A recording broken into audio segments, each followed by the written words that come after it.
Og så er vi i gang med den smukke indflyvning i 10 millioners udstyrsmaskine. På vej mod Innsbruck på skiferie. Hende. Jeg kigger på Heidi Piger. Yes.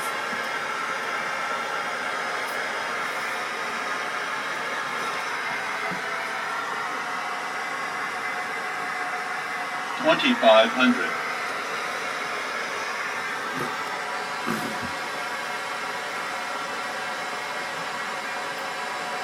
Yes, og det er jo din radiohøjde, som han udlæser til, og han siger bare, at du er ved at være ret tæt på. Ja. Tag det her fra grader til 15 grader over for, så det kommer man i bjerget. Og så flyver vi bare herover. Ja. Det ser ikke så dumt ud, hva'? Ja, Nej, det er sgu flot. Nu sætter jeg fuld lys nede på lufthavnen, så skulle vi meget gerne kunne se den lige lidt. Yes. Intent. En er der.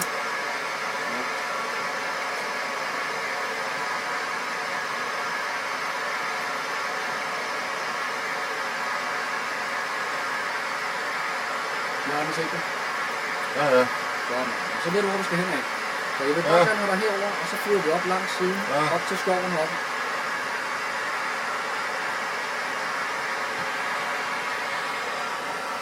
Kan du se, hvor skærve det bliver, lige snart det bliver nat?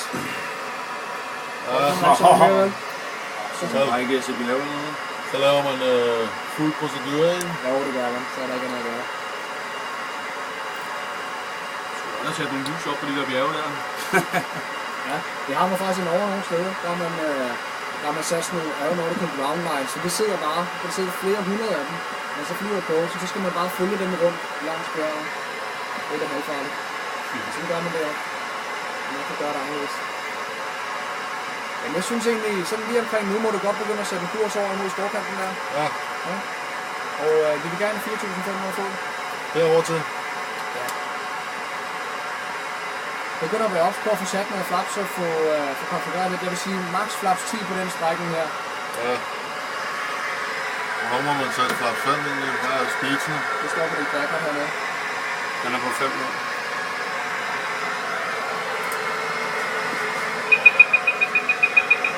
Ja, i trosten.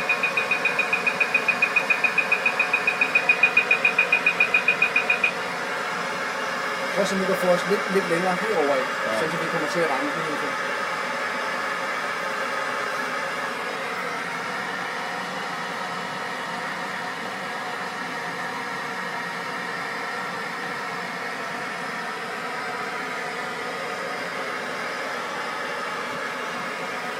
Det skylder hvad der ligger der. Hvad siger du? Det skylder hvad der ligger der med bjergen. Det kunne det godt være.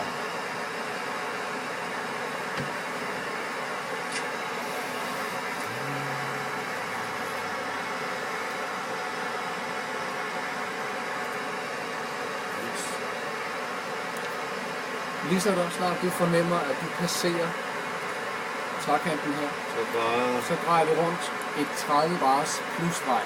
Ja. Og det vil vi gerne gøre med en speed på cirka 190. Okay. Så ved jeg, at vi har meget nok til skoven. Inden du kommer til drejer, må du gerne få sat den i flaps 10. Ja. Det er et fint tidspunkt at gøre det på nu.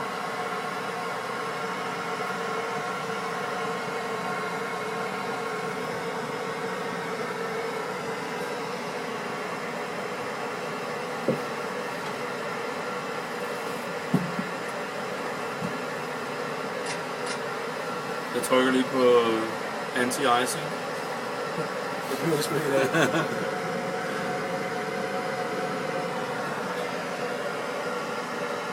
var en Cessna, der gik med her for et par dage siden med...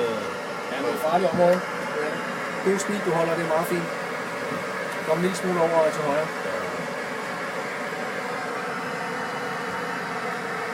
Og 4.500 fod vil vi gerne være cirka. Og prøv så at holde 4.500 fod rundt grader.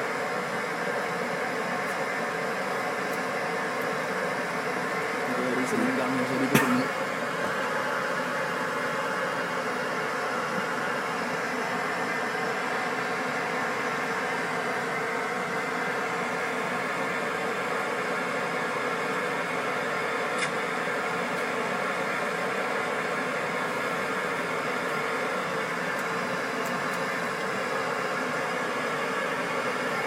på restaurant, så får du også lidt terrain awareness. Så skal du bare rundt i den bjælde, vi har nede, hvor der er gult og grønt. Så du må egentlig bare gerne dreje rundt nu. Ja. Har så dejligt om sommeren. Bank angle. Og det skal du ikke tage af. Du fortsætter bare rundt med det bank der, det er meget fint. Caution, terrain. Så kan du se lufthavnen, som er 20 lige pludselig. Så er det bare den, vi skal ind til. Når du har den i sigte, så får du lægget ud. Caution, Sæt terrain. Claus 15 og giver dig. Hvis så snart du har det sigte, er du lægget ud.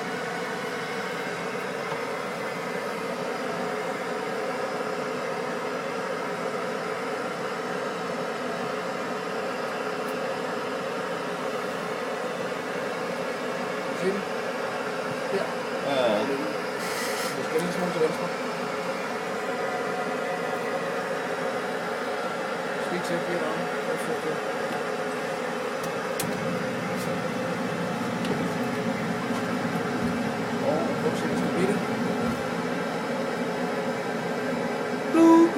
Cabin crew, please touch the surrender. Du er lidt høj i bunden. Når du føler, at du har den, så sætter du flaps på. Først når du føler, at du har den.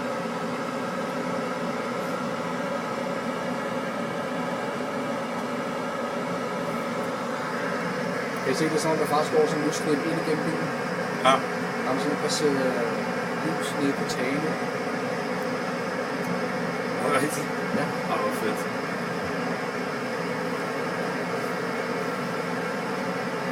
Men det ser ikke så dumt ud, det her. Jeg vil sige, at du har den nu, så konfigurerer det sidste. Og så lidt af med det. Og her må du gerne sætte den ned på 3 røde. Det må du gerne. På 3 både? Ja, så er den 3,5, ikke? Det går du mener. Ja. Jeg forstår ikke, hvad du mener. Bare kom ind lidt lavt. Ja, okay. På parben? Ja, på parben, ja. 148 knop. 150 knop.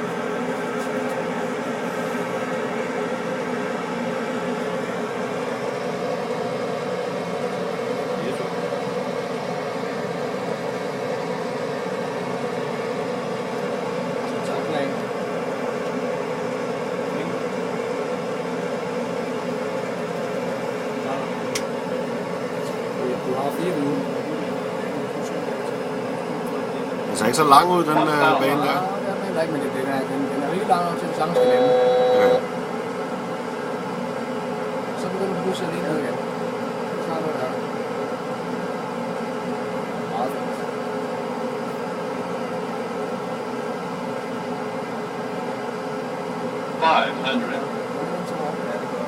Caution, terrain.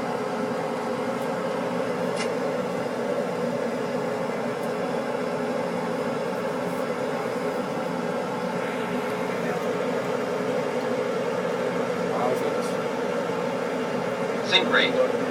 Sink rate. 100. 50. 40. 30. 20. 10.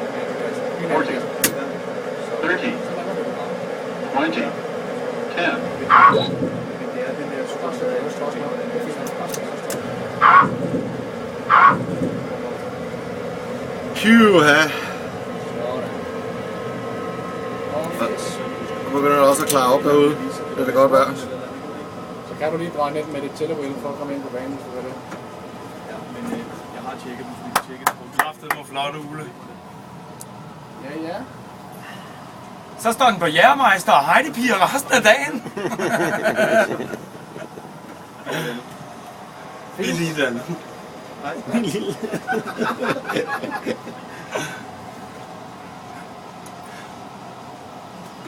Sådan skal det være. Køres lige over til gaten over, hvor der er 12 fedt. Okay. Så skal du bare spørge, at du ikke bliver så grin, fordi hvis man kommer og kører med flaps fuld og lige nær pindsvin, så kommer man altså til. Sådan. Så er Daniel lights off, det sidder lige heroppe.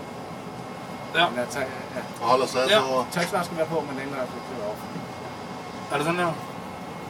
Det er lige omvendt. Har det ikke lidt meget fart på, når man kører, eller er det fint nok? Lige hurtigt op. Sådan. Smukt. Er det Sasdorf derovre? Ja, det skal man da lave. Kan I se det? Ja. Jeg skal se. Den er sgu. Det ligner situationen. Ja, det er det. Der er blink på det hele. Det er meget cool, ikke? Åh. Dejligt vejr det hele. Jeg vil sige, nogle gange så er det farligste, det er jo, når man kører rundt nede ved jorden. Ja, med de lange vinger der. Det er faktisk her, at der sker allerflest ulykker. Er det det? Kommer der en eller Fordi når man kører rundt sådan, der kan ikke se en skid, hvad der sker. Vel? Ja, jeg er fra. Og det her det er ikke engang slemt. Vi må lægge noget, som der hedder sådan her. Hold da kæft. Så det her det er faktisk så farligt. Kan du sætte toglygter på? Skal du sætte tål? Og nu skal du bremse. Smukt. Står der en eller anden derovre og vinker? Vink, står der. Jesper! Ja. Stop, stop af. Se, du skal til venstre, ved du det? Så går der her.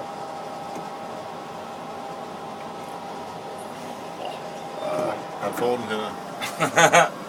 Sådan, Ole. Det var ikke så dumt. Kan vi prøve det der værd? Det gik lige et par minutter over til, men det håber jeg ikke mere. Ja, Det er okay. Ja, helt sikkert. Tak for det. Det var fedt. Det var fedt. ja, det var sgu sjovt. Det håber jeg synes. Lad os